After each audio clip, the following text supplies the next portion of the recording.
So hello students, once again welcome back to our YouTube channel Physics by DD Sir। लेके आए हैं बेटा आपके लिए एक और छोटा सा टॉपिक का नाम रहेगा स्फेरिकल कैपेसिटर। इससे पिछले वीडियो में हमने समझा था कैपेसिटर क्या होता है और कैपेसिटर किस टाइप के होते हैं और प्रिंसिपल ऑफ कैपेसिटर क्या होता है।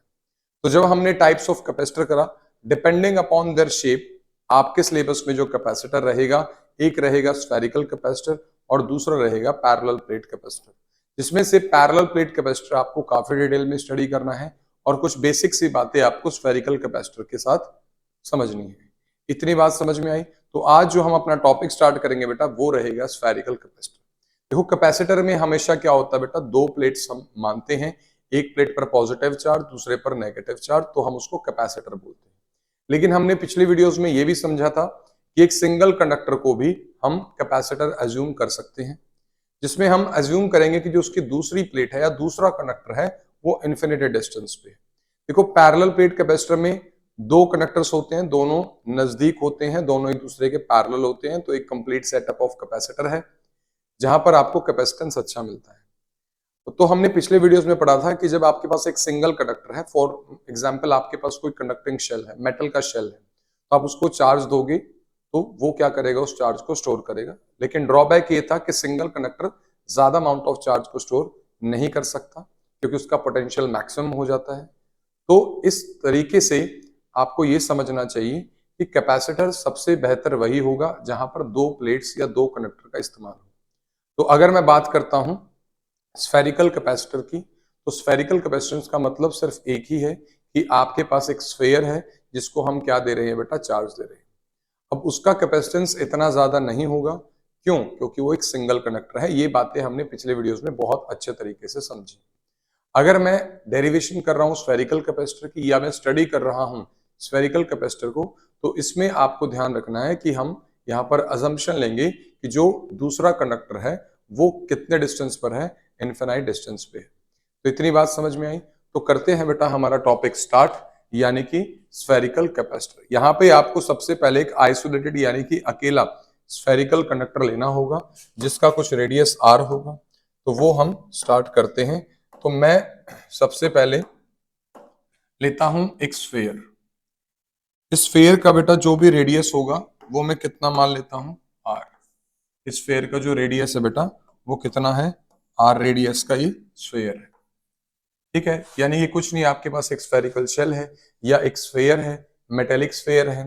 इसके ऊपर मैं क्या प्रोवाइड करता हूं, some amount of charge Q. तो इस स्फेयर को मैंने अमाउंट ऑफ चार्ज क्यू दे दिया। अब आप इस पर अनलिमिटेड चार्ज नहीं दे सकते, क्योंकि अगर आप इसको फर्दर ज्यादा चार्ज दोगे तो वो सारा चार्ज लीक होना स्टार्ट कर देगा। तो एक्सेस ऑफ चार्ज देने का कोई फायदा नहीं है। और मान लेते हैं इस स्फेयर का रेडियस कितना है बेटा, आर। तो इस स्फेयर का जो रेडियस कितना है, कैपिटल आर। और ये हमने जो लिया है स्फेयर, ये कहाँ है बेटा, फ्री स्पेस में। यहां पर अभी आपने कोई मीडियम की बात नहीं करनी। और मान लो इसको जो मैंने ये पॉजिटिव चार्ज दिया है, चार्ज ऑन स्फेयर, वो कितना रहेगा, क्यू। ये आपको ऑलरेडी पता है कि जब आप किसी भी बॉडी को चार्ज देते हो तो वो चार्ज उसके सरफेस पर रिजाइड करता है। ये हमने पिछले वीडियोस में समझा था, behaviours of conductor in electric field, कि जब आप किसी बॉडी को एक्सेस ऑफ चार्ज देते हो वो अंदर नहीं जाता है, वो सारा का सारा चार्ज कहाँ आ जाता है, उसके सरफेस पे। इसी तरीके से हमने जो इसको चार्ज क्यू दिया, ये सारा का सारा चार्ज कहाँ आ गया बेटा, इसके सरफेस पे। और मान लेते हैं स्फेयर का सेंटर क्या है बेटा, ओ। इतनी बात समझ में आई? तो ये आपके पास एक स्फेरिकल कंडक्टर हो गया, स्फेरिकल कंडक्टर हो गया, यही आपका स्फेरिकल कैपेसिटर होगा।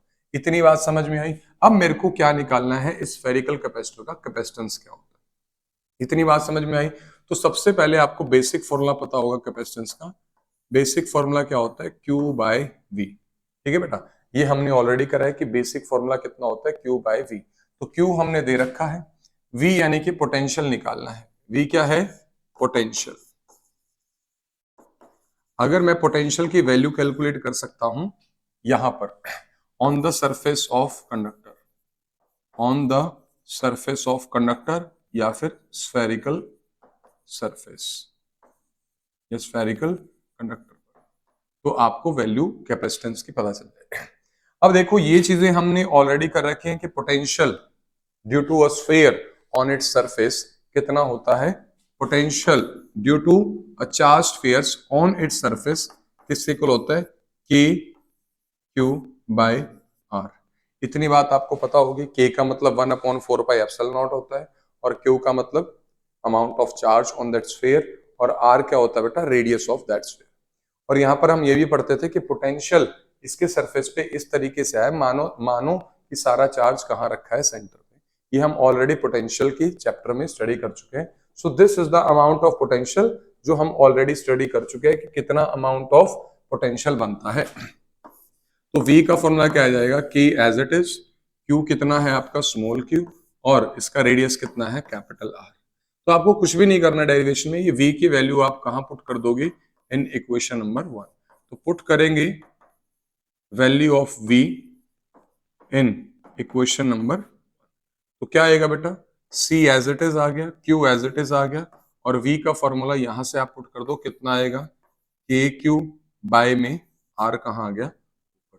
इतनी बात समझ में आई। क्यू से क्यू कैंसिल, यानी कि कैपेसिटेंस चार्ज पर डिपेंड नहीं करता। यहाँ पे आपको देखने से लगता है, देखो जब आप पहला फॉर्मूला देखते हो, बेसिक फॉर्मूला देखते हो, तो आपको देखने से लगता है कि कैपेसिटेंस चार्ज और पोटेंशियल पर डिपेंड कर रहा है, जबकि जब हम वैल्यूज पुट करते हैं तो हमें पता चलता है कि चार्ज और पोटेंशियल पर डिपेंड नहीं करता, किन्हीं दो अलग फैक्टर्स पर डिपेंड करता है जो आपको बताया जाएंगे। तो कैपेसिटेंस का फॉर्मूला आ गया R बाय के, और के की वैल्यू आप सभी को पता है बेटा, पहले चैप्टर से पढ़ते आ रहे हो, 1/4πε0, जिसकी वैल्यू होती है 9 × 10⁹9।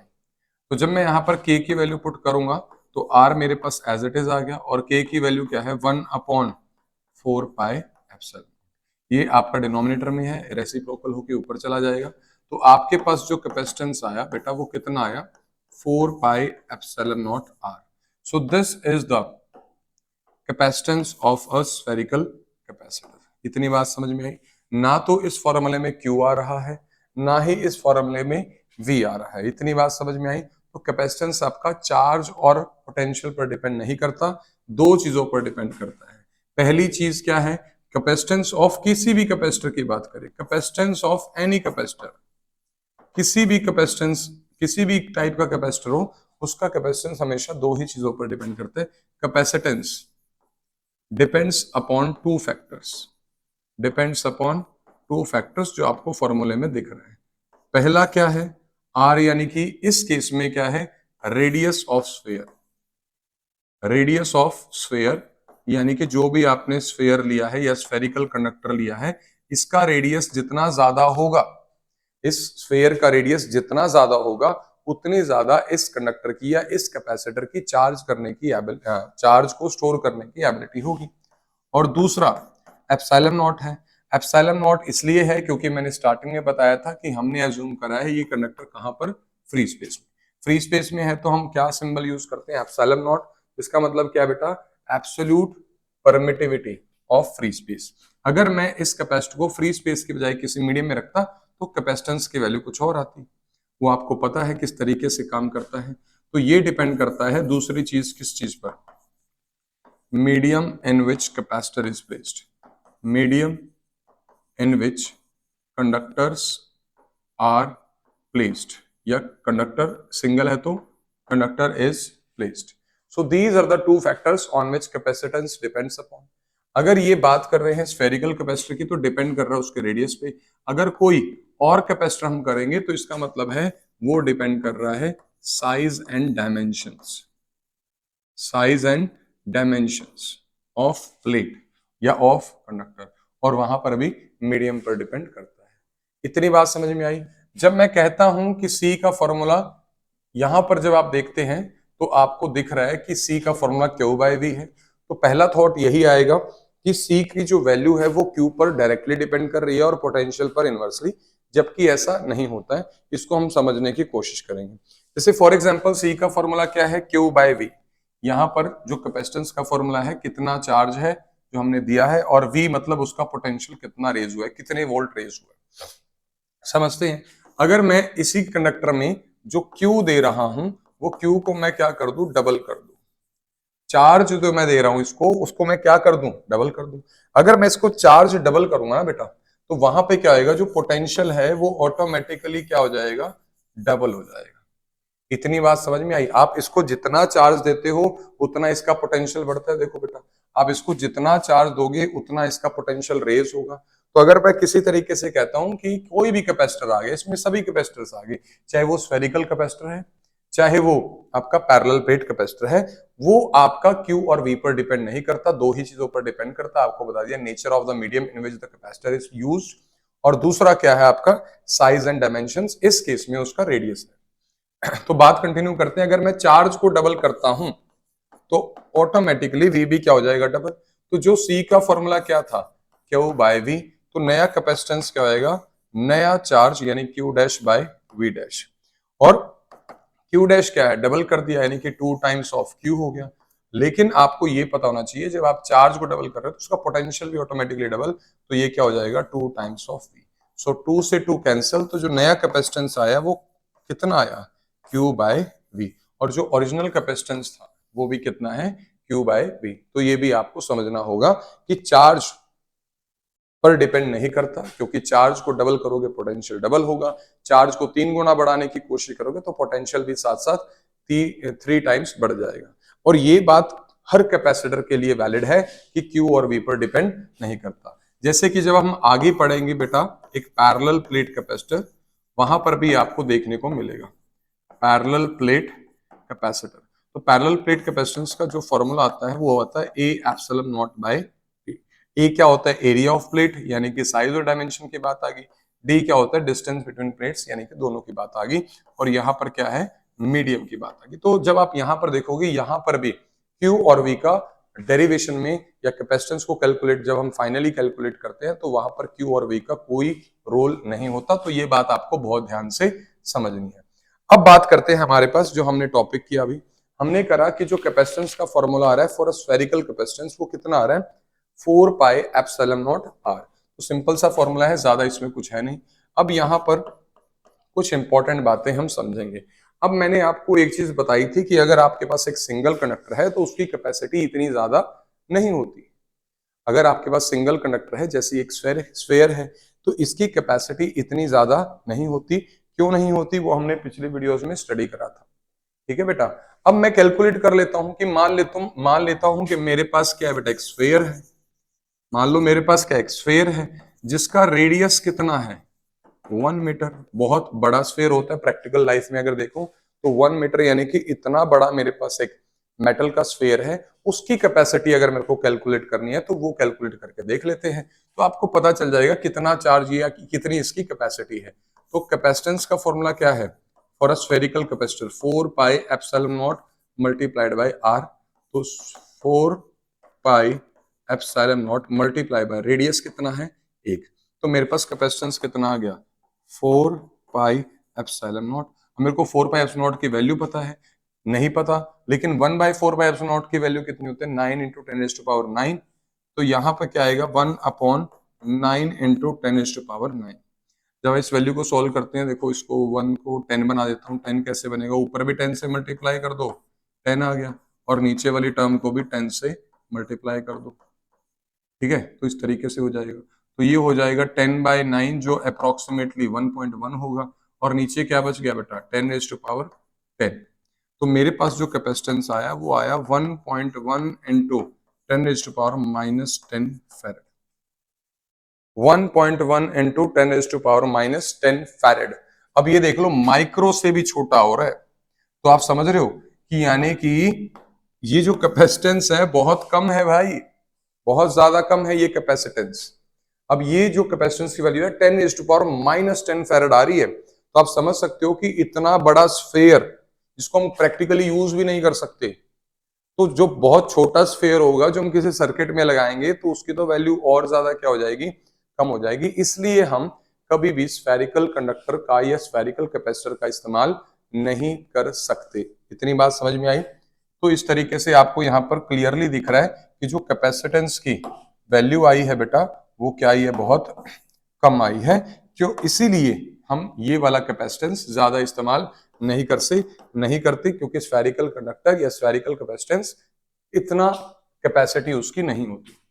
दूसरा अगर मैं बात करता हूं, आपके आसपास अगर आप कितना बड़ा स्फेयर इमेजिन कर सकते हो, फॉर एग्जांपल अर्थ को अगर मैं एक स्फेयर कंसिडर कर लूं, तो अर्थ की कैपेसिटेंस निकालने की कोशिश करते हैं।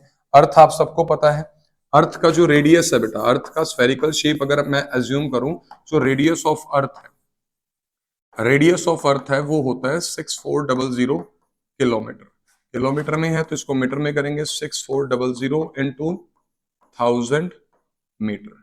इतनी बात समझ में आई? तो ये रेडियस ऑफ अर्थ है, जिसका मतलब होता है 64 इंटू 10⁻⁵ मीटर। ये रेडियस ऑफ अर्थ है। अगर मैं रेडियस ऑफ अर्थ की बात करूं तो वो फिक्स होता है 6400 किलोमीटर। समझ में आई बात?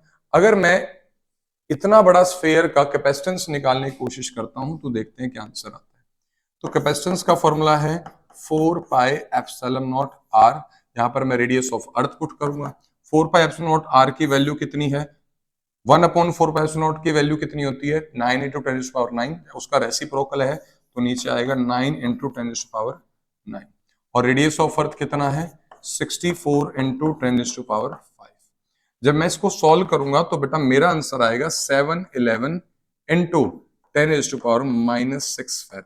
देख लो, 711 × 10⁻⁻6 फैराड, यानी कि इतना बड़ा कंडक्टर अगर आपके पास होगा जिसका साइज ऑफ अर्थ जितना होगा, उसकी भी कैपेसिटी आपके पास माइक्रो फैराड में आ रही है। अगर मैं इसको वैल्यू पुट करूं तो ये कितनी होती है? 711 माइक्रो फैराड। इस वैल्यू को आप लर्न भी कर सकते हो, 1 मार्क्स में आ जाता है कि जो अर्थ का कैपेसिटेंस है वो कितना होता है? 711 माइक्रोफैराड। अब यहां पर प्रॉब्लम क्या है कि जो चार्ज है, सॉरी, यहां पर जो कैपेसिटेंस है वो वैल्यू माइक्रो में आ रही है। और प्रैक्टिकल लाइफ में भी ये होता है, आप कभी भी मार्केट में कैपेसिटर लेने जाओगे, वहां पर कभी भी आपको कभी भी कोई वैल्यू फैराड में नहीं मिलेगी। ज्यादातर आप जितने भी कैपेसिटर मार्केट में लेके जाओगे वहां पर आपको मिली फैराड या माइक्रो फैराड में मिलेंगे। इतनी बात समझ में आ गई आपको? तो फैराड एक बहुत बड़ी यूनिट है। तो यहां से हम ये भी कह सकते हैं कि फैराड एक बहुत बड़ी यूनिट होती है। इतनी बात समझ में आई? तो ये था आपका टॉपिक। किस चीज का टॉपिक रहेगा बेटा? Spherical capacitor. तो स्फेरिकल कैपेसिटर में क्या होता है, हम एक सिंगल कंडक्टर लेते हैं जिसका रेडियस कितना होगा? r होगा, और उस पे हम क्या देते हैं? Some amount of charge q देते हैं। अब अगर मैं इस वीडियो को समराइज करूं तो हमें पता है कैपेसिटेंस का फॉर्मूला कितना होता है? Q/V। अगर मैं इस वीडियो को समराइज करूं तो हमें पता चलेगा कैपेसिटेंस का फॉर्मूला Q/V। V यानी कि पोटेंशियल। पोटेंशियल आपको पता है ड्यू टू पॉइंट चार्ज या ड्यू टू स्फीयर कितना होता है? KQ/में R। इतनी समझ में आई? KQ, ये Q से Q क्या हो जाएगा? कैंसल, R आ जाएगा ऊपर और नीचे रह जाएगा K। और K का मतलब क्या होता है? R as it is. और K का मतलब क्या होता है? 1/4πε0। ये टर्म्स कहाँ जाएंगी? ऊपर। तो कैपेसिटेंस आ गया 4πε0 R। So this is the capacitor of a spherical conductor या एक स्फेरिकल कैपेसिटर, जिसमें हम एज्यूम करेंगे कि जो दूसरा प्लेट है या दूसरा कंडक्टर है वो कितने डिस्टेंस पर है? इनफिनाइट डिस्टेंस पे। तो यहां पर आपने एक चीज और देखी कि स्फेरिकल कैपेसिटर का जो कैपेसिटेंस होता है वो ज्यादा नहीं होता है। इसी वजह से इसका कहीं पर प्रैक्टिकल एप्लीकेशन आपको देखने को नहीं मिलेगा। जितने भी कैपेसिटर आपको देखने को मिलेंगे, ज्यादातर कैपेसिटर आपको पैरेलल प्लेट कैपेसिटर देखने को मिलेगा, क्योंकि उसका कैपेसिटेंस अच्छा खासा होता है as compare to spherical capacitor. So this was all for today. तो होप आप सबको समझ में आई होगी। तो नेक्स्ट वीडियो में बेटा हम कवर करेंगे parallel plate capacitor. So thank you very much, have a nice day.